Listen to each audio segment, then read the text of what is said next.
Good morning বন্ধুরা, আমি সৌরভ। এই মুহূর্তে অটোমোবাইল ইন্ডাস্ট্রিতে সবথেকে বেশি যেই জিনিসটা হট কেক রয়েছে তা হলো ইভি অর্থাৎ ইলেকট্রিক ভেহিকেল।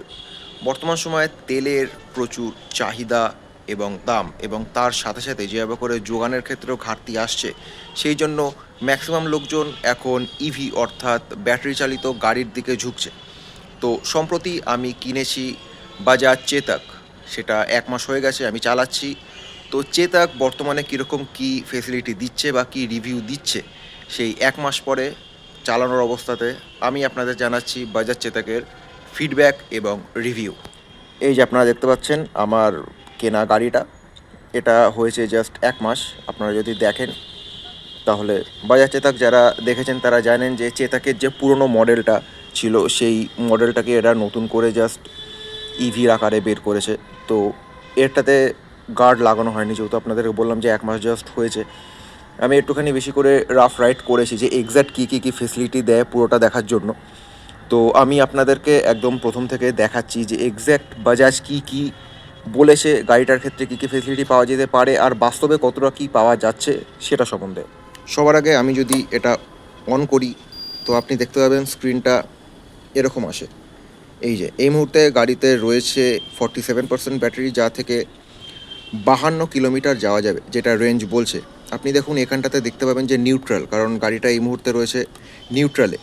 এবং এখানটাতে টাইম দেখাচ্ছে সেটা আপনারা দেখতে পাবেন। এবং এইখানটাতে দেখুন লেখা রয়েছে স্ট্যান্ড। সাইড স্ট্যান্ডটা যেহেতু দাঁড় করানো রয়েছে, তাই গাড়িটা এই মুহূর্তে আমি চাইলেও অন করতে পারবো না।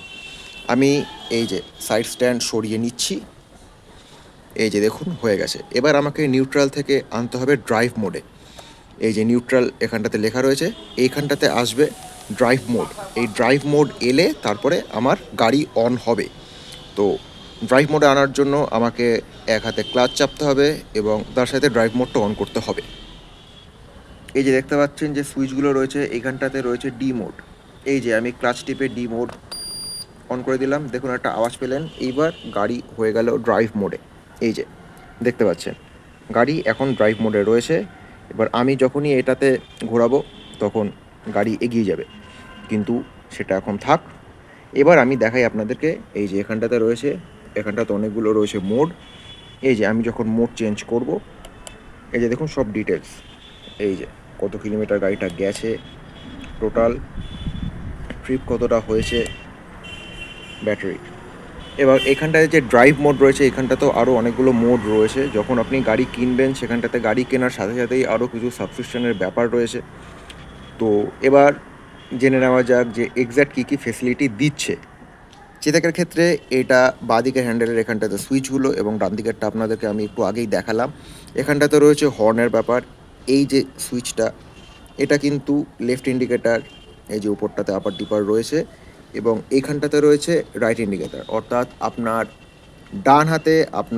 ডান হাতের ইন্ডিকেটার পড়বে এবং বাঁ হাতের ইন্ডিকেটারটা পড়বে। এটা একটু অন্যরকম একটা ব্যাপার বাজাজ এখানটাতে দিয়েছে। এই যে এছাড়াও এখানটাতে রয়েছে রিভার্স মোড। এবং আপনি যদি ড্রাইভ মোড থেকে কখনো কোনো জায়গায় দাঁড়িয়ে যান এবং আপনার মনে হয় যে না আপনি এখন নিউট্রালে করে রাখবেন, তো এই যে এন চিপে এই যে নিউট্রালে করে নিতে পারেন। এই তো গেল বাজাজ চেতকের ফিচার্স। এবার কথা এটা হচ্ছে কোম্পানি যতটা যা বলেছে এবং বাস্তবে ততটা কি সার্ভিস দিচ্ছে জেনে নেওয়া যাক। আমি বাজাজ চেতকটা 1 মাস ইউজ করছি। আমি যখন নৈহাটির বাজাজ চেতকের শোরুম থেকে কিনে এনেছি, নৈহাটি থেকে আমার বাড়ি যে দূরত্ব বাগমোড়, সেটা বেশ কিছুটা রয়েছে। তো সেটা পুরোটা আমি ডাবল ক্যারি করে যখন চালিয়ে এনেছি কোনো রকম সমস্যা হয়নি। আমি বাগমোড় থেকে চন্দননগর যে স্ট্যান্ড, সেটা পুরোটার ক্ষেত্রেও যাত্রা করেছিলাম। আমার বাড়ি থেকে চন্দননগর স্ট্যান্ডের দূরত্ব 19 কিলোমিটার। তো যাতায়াতে 38, প্রায় 40-এর কাছাকাছি। আমি ডবলে গেছিলাম এবং যখন আমি রিটার্ন করেছি 100% চার্জ দেওয়ার পরে, তারপরেও গাড়িতে 60%-এর উপরে চার্জ ছিল। খুব সম্ভবত 67% মতো ছিল, যেটাতে আরও 70 কিলোমিটারের কাছাকাছি যাওয়া যায়। তো সুতরাং এটা যখন ফুল চার্জের পর দেখায় যে 100 কিলোমিটার যাবে, এটা ততটাই রেঞ্জ দেয়। কোম্পানি যদিও বলছে 95, বাট আমি যেটা এক্সপিরিয়েন্স করে দেখেছি 95-এর বেশিই যায়। যদিও আমি এই গাড়িটা কখনো একদম লো চার্জে চালাইনি, অর্থাৎ 14 বা 12% চার্জ থাকাকালীন আমি আর গাড়িটা কোথাও নিয়ে যাইনি।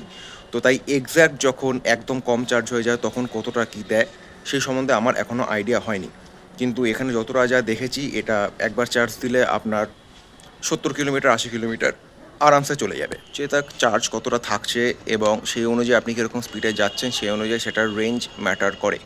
আমি যখন প্রথমবার 100% চার্জ দিয়ে বেরিয়েছিলাম তখন সেটার রেঞ্জ দেখাচ্ছিল 99 কিলোমিটার, কিন্তু তারপরে একটু যখন এগিয়েছি, যখন ব্যাটারি 97 ছিল, আমি অ্যাভারেজ স্পিডে হয়তো 30-35 চালিয়েছিলাম, তখন সেটার রেঞ্জ বেড়ে হয়ে গেছিলো 105। তো সেই অনুযায়ী আমি বলবো যে এটা আপনি কীরকম স্পিডে চালাচ্ছেন এবং কীরকম রাস্তায় চালাচ্ছেন তার উপর তার উপর পুরোটাই ম্যাটার করে জিনিসটা। চেতকের একটা যেটা খুব অন্যরকম দিক সেটা হচ্ছে যে আপনি এটা যখন চালাবেন এটাতে রিজেনারেট যে এনার্জি ব্যাপারটা সেটা রয়েছে। ফলে অনেক সময় আপনি যখন হাইওয়েতে যাবেন, যখন আপনি স্পিডটা 65-68 তুলবেন, তো তখন দেখবেন যে চার্জটা তাড়াতাড়ি করে খাচ্ছে। আমি যখন 100% চার্জ দিয়ে গেছিলাম হাইওয়ে দিয়ে, আমি 2-3 কিলোমিটার যাওয়ার পরে চার্জটা খুব জলদি 97% থেকে 89%-এ চলে এসেছিলো। কিন্তু তখন রেঞ্জ যেটা দেখাচ্ছিল রেঞ্জটা অনেকটাই কমে গেছিলো। 89% চার্জে রেঞ্জ দেখাচ্ছে এখনও 71 কিলোমিটার। কিন্তু তারপরে যখন আমি আবার স্লোতে চালানো শুরু করলাম, আবার ব্যাটারি রিজেনারেট হলো, ব্রেক মারার সাথে সাথে স্পিড কমানোর সাথে সাথে সেই রেঞ্জটা আবার বেড়ে গিয়ে 85-এর উপরে উঠে গেছিলো। তো এটা একটা খুব অন্যরকম দিক। চেতকের ম্যাক্সিমাম স্পিড দেয় 70। আমার ক্ষেত্রে আমি হায়ার স্পিড তুলেছিলাম 69। সংখ্যাটা একটু অড হতে পারে, কিন্তু 69-এর পর আর তোলা হয়নি। তো যারা হাইওয়েতে রেগুলার যাতায়াত করেন তাদের জন্য বাজাজ চেতকটা একটু অসুবিধার হতে পারে, কারণ আপনি যখন দেখবেন সামনে ফাঁকা রাস্তা কিন্তু আপনি স্পিড 70-এর বেশি তুলতে পারবেন না। আর 70-এ যখন আপনি কন্টিনিউ চালাবেন তখন চার্জটা খুব বেশি পরিমাণে খায়, যেহেতু তেলের গাড়ি আর ব্যাটারি গাড়ির মধ্যে এইটা ডিফারেন্স রয়েছে যে আপনি যত স্পিডে বেশি দূর যাবেন সেই অনুযায়ী চার্জটা বেশি খেতে থাকে। চেতকের ক্ষেত্রে আরেকটা যেটা উল্লেখযোগ্য ব্যাপার সেটা হচ্ছে আপনি সিঙ্গেলে যান বা ডাবলে যান, আপনার চার্জের ক্ষেত্রে কিন্তু হিউজ কোনো ডিফারেন্স পড়ে না। যেটা আমি একটু আগে আপনাদেরকে বললাম যে চন্দননগর স্ট্যান্ডে গেছিলাম, আমি কিন্তু ডাবল ক্যারি করে গেছিলাম, কিন্তু চার্জের ক্ষেত্রে দূরত্বের ক্ষেত্রেও আমি দেখেছি যে আমি যখন সিঙ্গেলও অতটা গেছি তো চার্জের ক্ষেত্রে খুব একটা হিউজ ডিফারেন্স পড়েনি। অর্থাৎ একটা ম্যাক্সিমাম ওয়েট অবধি চেতক নর্মাল স্পিডেই বা নর্মালভাবে করেই চার্জ, সেটা যতটা যা খাওয়ার সেটা খায়, সেটা আপনি সিঙ্গেল চালান বা ডবল চালান সেটা অতটা ম্যাটার করবে না। এবার আসা যাক চেতকের যে ব্যাটারি সেটা সম্বন্ধে।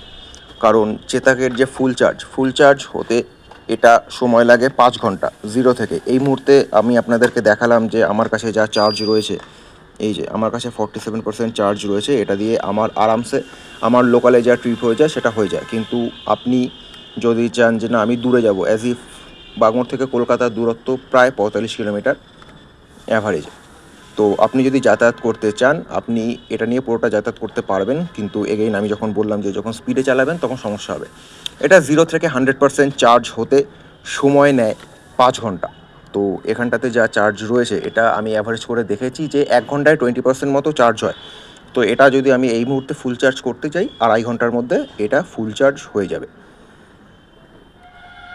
চেতকের যে চার্জার বা রয়েছে সেটা রয়েছে আমার এই ডিকির ভিতরে। তো আমি যদি এখন আপনাদেরকে দেখাতে যাই ডিকিটা,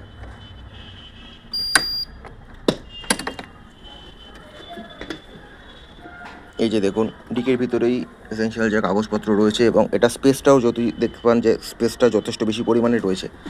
এই যে চার্জারটা রয়েছে, এই যে দেখতে পাচ্ছেন এটার চার্জিংয়ের এই যে পার্টটা, এইটাকে গুঁজে দিতে হয় এইখানটাতে। এই যে মুখটা, এই মুখটা এরকমভাবে করে ওপেন করে দিয়ে খুলে এই জায়গায় গুঁজে দিতে হয়। এবং চার্জিংয়ের অপর যে প্লাগটা সেটা যদি আপনাদের দেখাতে পারি, এই যে 3-পিন প্লাগ রয়েছে, এটা আপনি বাড়ির যে কোনো জায়গায় গুঁজে দিতে পারেন। তবে চার্জিং কেবিলটার পুরোটার যেটা লেন্থটা খুব একটা বেশি নয়। তো আপনি যদি একটু দূরে আপনার প্লাগ পয়েন্ট থেকে চার্জে দিতে চান সেক্ষেত্রে আপনাকে অবশ্যই আপনার যদি এক্সট্রা তার থাকে বা যেটাকে আমরা বলি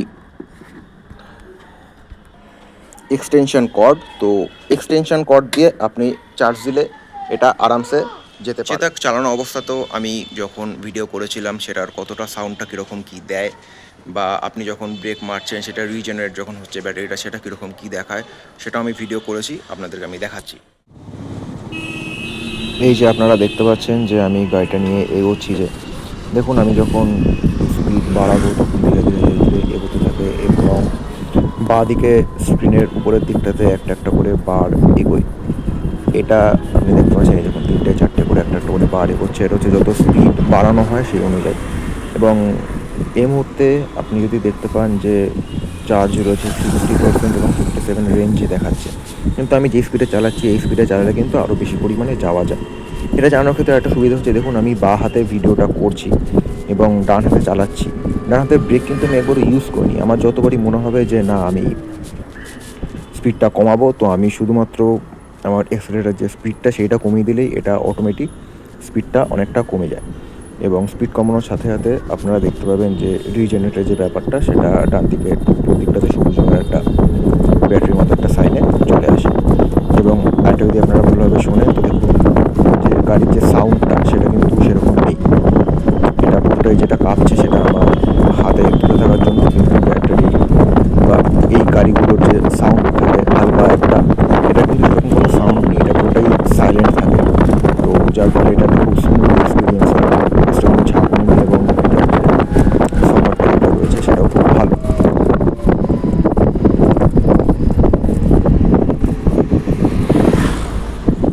তো এই হলো বাজাজ চেতকের রিভিউ। আপনারা যারা ওলা এথার এগুলো কেনার কথা ভাবছেন তাদেরকে বলি যে ওলা এথারের ক্ষেত্রে একটুখানি যখন আপনারা দেখবেন সার্ভিসিংয়ের সমস্যা হতে পারে বা অন্য কিছু, আমার বাড়ির এখানটাতে নিয়ারেস্ট সার্ভিস সেন্টার রয়েছে, তাই জন্য আমি বাজাজ চেতক কিনেছি। এবং চেতকটা আপনাদের ওভারঅল যদি দেখাই, আমি পার্সোনালি চেতক চালিয়ে অত্যন্ত হ্যাপি, কারণ এটার যে স্মুথ রাইড হোক বা এটা চার্জিংয়ের ক্ষেত্রে যে কোনো রকম সেটা সবটাই খুব সুবিধাজনক। এবং আজকাল তেলের গাড়ির ক্ষেত্রে যে খরচা বাড়ছে সেক্ষেত্রে ইভি নেওয়াটা বেটার। তো আমার পার্সোনালি মনে হয় যে একটুখানি টাকা খরচ করে আপনি যদি চেতকের মতো কোনো ইভি নেন, টিভিএসেরও নিজস্ব কিছু বেরিয়েছে কিন্তু সেটা তো আমার চালানো হয়নি। পার্সোনালভাবে আমি যখন চেতকটা চালিয়েছি তাই বলতে পারবো যে এটা খুবই হাই রেকমেন্ডেড। আপনি যদি ইভি কিনতে চান তো চেতকের কথা অবশ্যই ভেবে দেখতে পারেন।